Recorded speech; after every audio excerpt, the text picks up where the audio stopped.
तो 23 अगस्त को जो हिस्टोरिक डे था हमारा, landing of soft landing on moon, so which put, जिसने भारत को इंडिया इज़ ऑन मून ऐसे जो कहा जाता है कि भारत को मून पे पहुंचा दिया, और पूरे देश में जो एक खुशी की लहर दौड़ गई थी। तो उसके बाद के जो इवेंट है उसमें जैसा कि हमारे 3 मुख्य उद्देश्य थे ये चंद्रयान 3 मिशन के, तो एक तो था सॉफ्ट लैंडिंग, वो तो उसी दिन 23 अगस्त को हमने देख लिया। उसके बाद 4 साढ़े 4 घंटे बाद जब रोवर प्रज्ञान रोवर लैंडर से बाहर निकल के चंद्र की सतह पर घूमने लगा, तो वो हमारा दूसरा उद्देश्य था कि रोवर को एक्टिवेट करना और उसको चंद्र की सतह पर घुमाना। और उसके बाद तीसरा जो मुख्य उद्देश्य था कि उसके बाद जो साइंटिफिक एक्सपेरिमेंट करना, जो वैज्ञानिक परीक्षण हमको करने थे, तो वो तीसरा जो हमारा उद्देश्य था उसकी पूर्ति के लिए जो पिछले 10-11 दिन से हम कार्यरत थे हमारे वैज्ञानिक, तो उसमें भी काफ़ी सफलता मिली है। तो कुल तरह से ये मिशन बहुत ही अधिक रूप से सफल रहा है। जो हमारे तीनों मुख्य उद्देश्य थे वो पूरे कर लिए गए हैं, और अभी उसका जो भी हमने डेटा कलेक्ट किया है उसका एनालिसिस, विश्लेषण और वैज्ञानिक तौर पे उसका अन्य कुछ उसके जो परिमाण निकल सकते हैं, तो उसके बारे में तो कार्य चलता रहेगा अभी। तो ये तो डेटा कलेक्शन की शुरुआत थी, और उसके बाद जो जहाँ जितना हमको हम डेटा कलेक्ट कर पाए वो सब करने का प्रयास किया गया है इन दिनों में। और 3 सितंबर यानी कि कल शाम को अभी पूरा मिशन जो हमने उसके जो 3 मुख्य उद्देश्य वो पूर्ण करते हुए, तो हाल में तो उसमें उसको विराम दिया है। और उसके बाद 14 दिनों की जो भयानक रात्रि वहाँ होती है तो वो शुरू हो गई है। तो उसको देखते हुए बाद में हम 14 दिनों बाद, जब पृथ्वी के जो 14 दिनों बाद हम देखेंगे कि उसमें से कुछ और हम हासिल कर पाते हैं कि नहीं, उसको रिवाइव करके जितना हो सके और भी प्रशिक्षण अगर कर पाए तो वो हमारे लिए जो वो बोनस होगा जिसको कहा जाएगा, तो उसकी प्रतीक्षा करें। अभी तो यही कार्य रहा है, और बाकी जो हमने डेटा कलेक्ट किया है उसका परीक्षण, संशोधन जो भी करना है उस पर आगे कुछ अगर हम उसका विश्लेषण करके कुछ नए परिमाण निकाल पाए, कुछ नए उद्देश्य उसमें से बाहर आए, तो उसके लिए अभी हमारे वैज्ञानिक कार्यरत रहेंगे। तो ये अभी तक का मुख्य उसका विवरण है। इन जो तीनों जो हमारे मुख्य उद्देश्यों के साथ हमने मिशन शुरू किया था, तो बहुत अधिक मात्रा में ये मिशन सफल रहा है। और इसके लिए जो भी मेहनत जिन जिन लोगों ने की, इसरो के वैज्ञानिकों ने की तो की ही थी, पर साथ में हमारे करोड़ों भारतवासियों की जो शुभेच्छाएं थी और शुभकामनाएं थी वो सब भी हमको काम में आई, और ये मिशन पूरी तरह से हमारे देश का नाम एक गौरवपूर्ण इतिहास रचने में सफल हो पाया है। तो इसका हम सबको बहुत खुशी है उसकी। सर, खास करके इसरो के बहुत सारे प्रोजेक्ट कर रहा है। अभी आदित्य L1 भी सफलतापूर्वक लॉन्च हुआ है। साथ साथ सर बाकी प्रोजेक्ट जैसे कि गगनयान भी है पाइपलाइन में, तो सर क्या स्टेटस है वो सारे प्रोजेक्ट्स का, और कब तक इसकी जानकारी लोगों को मिलने की संभावना है? तो इसरो के, हम जैसा कि आपको पता ही है कि इसरो एक कोई मिशन पे कार्य नहीं करता है, अलग अलग तरह के, क्योंकि हमारा मुख्य उद्देश्य सामान्य आदमी और कॉमन मैन एंड सोसाइटी, जो विक्रम साराभाई ने जो हमको प्रण दिया था कि जो इस उद्देश्य से भारतीय अंतरिक्ष कार्यक्रम की स्थापना हुई थी कि हम अंतरिक्ष जो संशोधन है उसका उपयोग हम सामान्य आदमी के लिए करेंगे। तो उसके वो उद्देश्यों के लिए अलग अलग प्रकार के मिशन हमारे यहाँ चलते ही रहते हैं, जिसमें सैटेलाइट कम्युनिकेशन है, नेविगेशन है, उसके साथ रिमोट सेंसिंग, उसमें रिमोट सेंसिंग में भी रडार बेस्ड रिमोट सेंसिंग है, फिर optical camera based remote sensing है, और उसके साथ साथ चंद्रयान, मंगलयान, गगनयान जैसे जो प्लानिटरी मिशंस है, और साथ में स्पेस साइंस के मिशन। तो ये सब पैरेलली सब पूरी तरह से सभी कार्य एक साथ चलते ही रहते हैं। और उसके साथ साथ ये मिशन तो टेक्नोलॉजी अचीवमेंट है, जो सैटेलाइट लॉन्च करने के बाद उसमें से जो डेटा आता है उसका जो सही उपयोग करना है, एप्लीकेशन, तो और साइंस, तो उसके बारे में भी कार्य चलता रहता है। तो इस तरह से तकनीकी और विज्ञान और उसके संशोधनों को लेकर उसके उपयोग, तो वो सबका कार्य निरंतर इसरो में अलग अलग ग्रुप हमारे जो हैं, अलग अलग टीम हैं, वो सब करते ही रहते हैं। तो इस तरह से ये तो एक मिशन अभी जस्ट ख़त्म हुआ है, अभी पूरी तरह से ख़त्म हुआ ऐसा तो नहीं कह सकते चंद्रयान का। उसकी जैसा मैंने बताया 14 दिनों बाद हम देखेंगे कि और भी कुछ उसमें से हासिल कर पाते हैं कि नहीं। बट साथ साथ में अन्य जो मैंने वो बताया विषय डोमेन्स, उसमें भी कार्य चल ही रहा है। तो जैसे गगनयान का जो एक कार्य चल रहा है, प्रधानमंत्री जी ने घोषणा की थी कुछ सालों पहले कि हम आदमी को अंतरिक्ष में पहुंचाएंगे, तो उसका कार्य भी चल रहा है। तो उसकी जो टेस्ट व्हीकल है फर्स्ट, तो उसका पहला जो टेस्ट व्हीकल का टेस्टिंग अभी हम कुछ ही निकट भविष्य में करेंगे। तो वो एक बड़ी खबर होगी सबके लिए, देश के लिए, कि उसका एक पहला चरण हम पूरा कर देंगे गगनयान के बारे में। उसके बाद 3-4 और चरण हमको पार करने हैं, उसके बाद हम आदमी को भेज पाएंगे। तो इस दिशा में अच्छी तरह से प्रगतिपूर्वक कार्य चल रहा है, तो उसके भी देश को जानकारी मिलेगी कुछ ही समय बाद। तो ये तो एक हुआ। उसके साथ साथ हमारे नेविगेशन प्रोग्राम और कम्युनिकेशन के सैटेलाइट भी चलते रहते हैं अलग अलग उद्देश्यों के लिए, तो वो भी कार्य चल ही रहे हैं। उसके साथ साथ रिमोट सेंसिंग के मिशन तो हमेशा चलते ही रहते हैं हमारे। तो ऐसे अलग अलग प्रकार की कार्यवाही चलती रहती है और ये मिशन सभी पैरेलल चलते रहेंगे और चलते रहे हैं। तो और उसके बाद जो नेक्स्ट लॉन्च हो सकता है वो जो हमारा वेदर सैटेलाइट है इनसेट 3DS, तो वो अक्टूबर-नवंबर में उसकी भी काफ़ी संभावना है कि उसको भी हम प्रक्षेपित कर पाएंगे। तो इस तरह से बहुत सारे मिशन पाइपलाइन में हैं। कौन सा पहले शुरू हो जाएगा या शुरू प्रक्षेपण होगा वो अभी कह पाना मुश्किल है, डिपेंडिंग ऑन हमारी जो लॉन्च पैड पे अलग अलग कार्य चल रहे हैं श्रीहरिकोटा में भी और अलग अन्य सेंटरों में भी।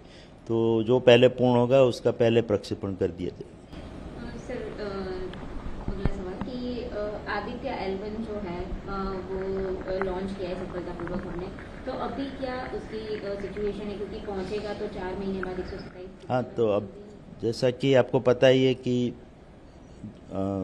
जब हमने 2 सितंबर को उसका प्रक्षेपण किया तो उसको ट्रांजिशन ऑर्बिट में रखा था 235 बाय 19,000 किलोमीटर रफली। तो उसके बाद उसका जो पहला अर्थबर्न है वो भी नेक्स्ट डे हो गया था 3 सितंबर को। तो उसके बाद उसका ऑर्बिट अभी अगेन हमने बढ़ाया है। तो इस तरह से उसका ऑर्बिट बढ़ाते हुए 4 या 5 अर्थबर्न करने के बाद उसको सूर्य की ओर रवाना किया जाएगा। और जैसा कि आपको पता ही है कि लैग्रेंजे पॉइंट L1 पे उसको जाना है, जो कि यहाँ से लगभग 15 लाख किलोमीटर दूर है, और जो कि सूर्य का डिस्टेंस देखें तो वो तो 1500 लाख किलोमीटर है। उसमें हम 15 लाख किलोमीटर मीन 1% ही उसका जाएंगे। L1 पॉइंट तक जाते जाते हम खाली 1% ही कवर करेंगे सूर्य की दूरी का। उसके बाद हम वहाँ उसको हेलो ऑर्बिट में प्रक्षेपित करेंगे। सो वो फिर बाद में वहाँ से कॉन्स्टेंटली सूर्य की ओर देखता रहेगा और सूर्य के बारे में अलग प्रकार के जो प्रशिक्षण है वो करता रहेगा, और जो इन्फॉर्मेशन है कलेक्ट करता रहेगा, और वो डेटा हमको यहाँ पृथ्वी पे मिलता रहेगा नेक्स्ट 5 सालों तक। तो ये मिशन की महत्ता है। और उसके जो 7 इंस्ट्रूमेंट है, 7 उस पर जो सेंसर्स पेलोड लगे हैं वो अलग अलग डोमेन्स में अपना कार्य करते रहेंगे, और सातों से हमको काफ़ी महत्वपूर्ण जानकारी मिलने वाली है।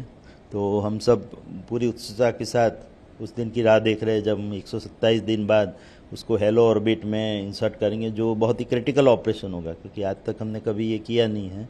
तो उसका जो ऑर्बिट है वो भी एक विचित्र प्रकार का ऑर्बिट है, जिसमें इंसर्ट करना इतनी आसान बात नहीं है।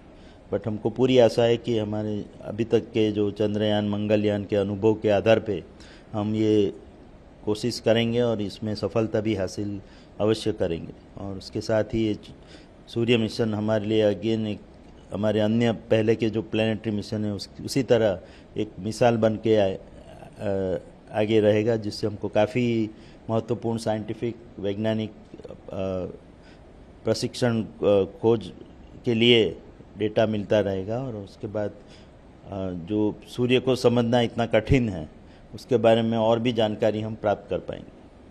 और सर चंद्रयान-3 के ऊपर हम लोगों ने जैसे देखा कि सल्फर के भी कुछ अंश मिले हैं, ऑक्सीजन भी मिला है, तो आप लोगों ने क्या क्या ज़्यादा ऑब्जर्व किया कि क्या क्या है वहाँ पे, लोगों के रहने के लिए टेम्परेचर कितना है, उसके बारे में?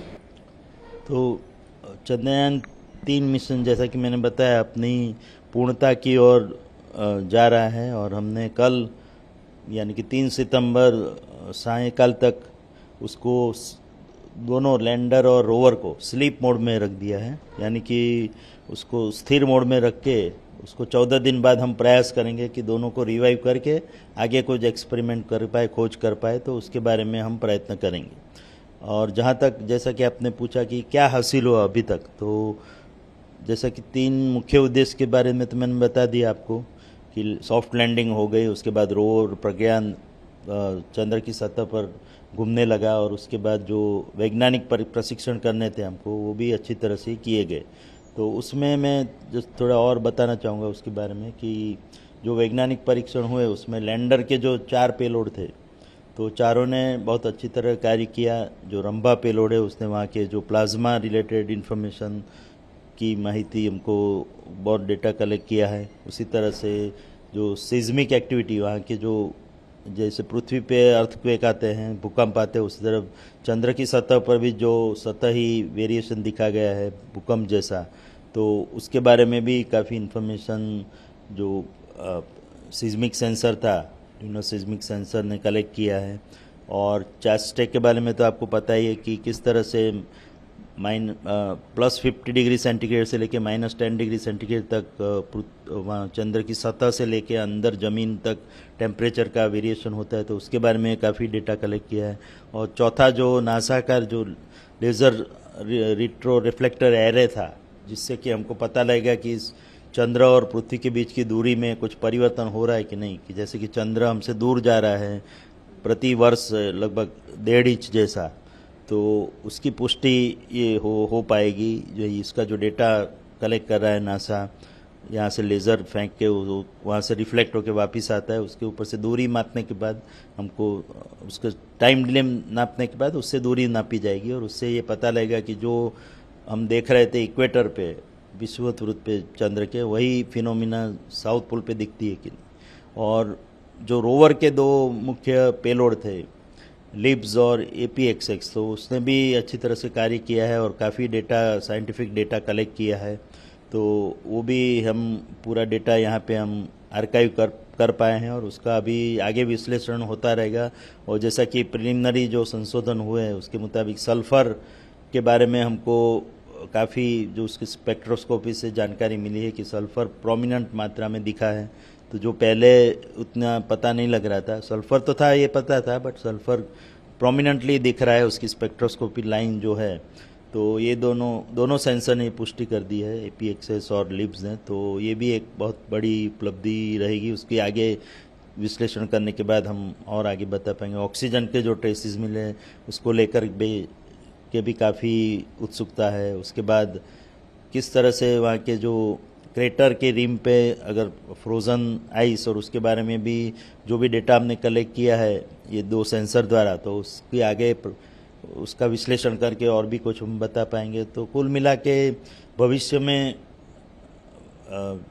चंद्र पर स्पेस कॉलोनी और उसके बारे में आगे कुछ हो सकता है कि नहीं, क्या संभावनाएं हैं, और किस तरह से हम पानी वहाँ पे पैदा कर पाएंगे। तो ये जो भी पहले हाइड्रोक्सिल मॉलिक्यूल मिला था पिछले मिशनों के द्वारा, और इस बार सल्फर और अगेन ऑक्सीजन ट्रेसेस, और उसके बारे में जो जानकारी मिली, तो वो सब कुल मिला के जो उसके केमिकल मॉलिक्यूलर कंपोजिशन और अन्य जो मिनरल्स और पदार्थों के बारे में पता लगा है, उसको लेकर के वहाँ पे क्या प्रोसेसिंग करके हम पानी के बारे में आगे पता लगा पाएंगे, और जिसके कारण स्पेस कॉलोनी या मैन हैबिटेट के लिए संभावना हो पाएगी। तो ये सब आगे के विश्लेषण के विषय, जो ये डेटा से हमको काफ़ी इन्फॉर्मेशन मिलेगी। और क्योंकि ये जो प्रशिक्षण हुए सब साउथ पोल पे हुए पहली बार विश्व में कि ऐसा हुआ है, तो ये भी एक बहुत ही रोचक पहलू है हमारे पूरे एक्सपेरिमेंट का, तो उससे भी काफ़ी जानकारी मिलेगी। और भविष्य में कई और मिशन, अभी हमको ऐसा है कि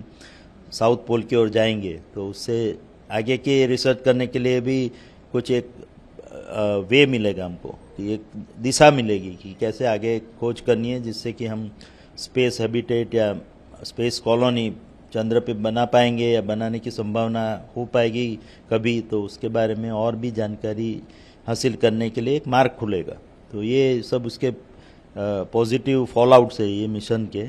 और इसके अलावा जहाँ तक हमारे लैंडर और रोवर की स्थिति है, तो कुल मिला के हम रोवर ने अपनी सेंचुरी पूरी कर दी है चलने की, जो डिस्टेंस उसे ट्रैवल किया तो एक लगभग 104 मीटर के करीब पूरा अभी तक चला है ये लास्ट 10-12 दिनों में। और इफ हम उसको और रिवाइव कर पाएँ 14 दिनों बाद तो और भी उसमें बढ़ोतरी होगी, ऐसी हमारी आशा है। उसके अलावा जो लैंडर में काफ़ी फ्यूल बचा था, आपको पता है कि लगभग 60 किलो से भी ज़्यादा, तो उसका उपयोग करके हमने वो रैम्प थोड़ा विड्रॉ करके लैंडर को उसी जगह पे थोड़ा ऊपर किया था 2 इंजन फायर करके।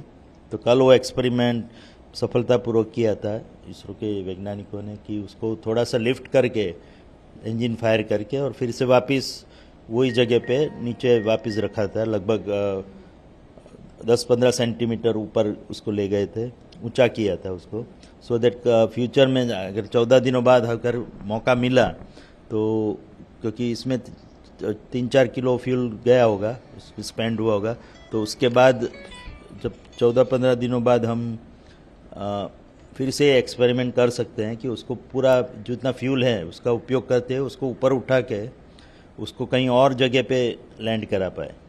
तो लगभग से कि 20-25 मीटर या 100 मीटर तक हम उसको आगे बढ़ा पाए लिफ्ट करा के, तो कोई और जगह पे हम एक्सपेरिमेंट कर सकते हैं। तो ये एक संभावना बन सकती है। अभी इसके बारे में ठोस रूप से हम कह नहीं सकते, बट इसीलिए ये एक्सपेरिमेंट कल किया गया था कि उसको ऊपर उठा के हम कहीं इधर उधर और मूवमेंट करा पाते हैं कि नहीं। बट ये सब डिपेंड रहेगा उसकी हालत क्या है 14 दिनों बाद। तो ये एक बहुत ही एक्साइटिंग पॉसिबिलिटी है कि उसको हम फिर से ऊपर उठा के कहीं और लैंड करा पाए, जो आज तक किसी ने अभी तक किया नहीं है। तो ये भी एक बहुत ही हमारे लिए एक चुनौती भरी और एक जिसको कहते हैं एक बहुत ही आकर्षक एक एक्साइटिंग प्रोस्पेक्ट है ये मिशन का फ्यूचर के लिए 14 दिनों बाद। और रोवर जैसे कि मैंने बताया 104 मीटर तक चला है, अभी लैंडर से करीब 16-18 मीटर दूर खड़ा है वो, और वहीं वो जगह पे स्थिर रहेगा नेक्स्ट 14-15 दिनों के लिए। और उसके बाद हम उसको रिवाइव करा के और भी मूवमेंट उसका कराने का प्रयत्न करेंगे। तो कुल तरह से बहुत ही संभावनाएं मिशन से पैदा हुई है। जैसे कि मैंने बताया अन्य जो खोज हुई है वो तो है ही, उसके अलावा इस प्रकार के अन्य टेक्निकल एक्सपेरिमेंट जो टेक्नोलॉजी इंटेंसिव एक्सपेरिमेंट है वो भी करने की गुंजाइश अगर हो पाती है 14 दिनों बाद, तो पूरी तरह से मिशन काफ़ी सफल रहा है। और जैसा कि मैंने बताया इसके पीछे हमारे वैज्ञानिकों की मेहनत तो है ही, बट उसके साथ साथ पूरे देशवासियों की जो शुभेच्छा थी, शुभकामनाएं थी, दुआएं लोगों ने दी थी, उससे भी काम किया है और उसके कारण हम इतना अच्छा कार्य मिशन में कर पाए।